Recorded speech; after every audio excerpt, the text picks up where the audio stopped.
J'ai toujours vu les émotions négatives comme des mauvaises choses, comme des parasites qu'il fallait absolument éradiquer.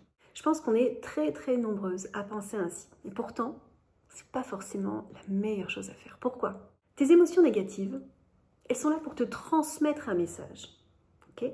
Ce sont des indicateurs qui viennent mettre le doigt sur quelque chose qui n'est pas aligné chez toi.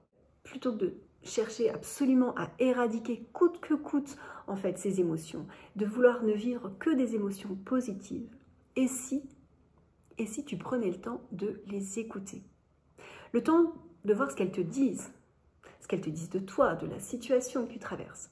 Personnellement, je suis une manifestor en Human Design. Et en Human Design, l'émotion du non-soi, de ce profil de manifestor, le non-soi, si tu veux, c'est un petit peu l'émotion que l'on ressent quand on n'est pas aligné, d'accord? Quand on ne vit pas vraiment en adéquation avec qui l'on est, quand on n'investit pas notre énergie au bon endroit, etc.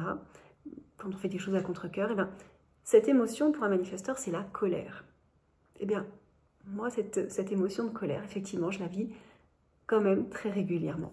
Alors, plutôt que de me dire sans arrêt, oh, merde, j'en ai marre d'être en colère, c'est tellement pas l'image que j'ai envie de donner ou l'image de la femme que j'ai envie d'être, etc. Eh bien, je l'accepte.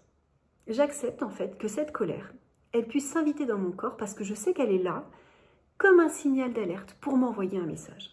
Donc, je t'invite également à faire la même chose de ton côté, à commencer à considérer ces émotions négatives, non plus comme tes pires ennemis, mais plutôt comme des indicateurs en fait de ton alignement. Ça va t'aider à relativiser, à ne plus t'auto-flageller, et ça va être vraiment un axe de progression hyper important pour ton épanouissement. Alors, si tu veux qu'on en discute, je t'invite à me rejoindre en message privé. À très vite.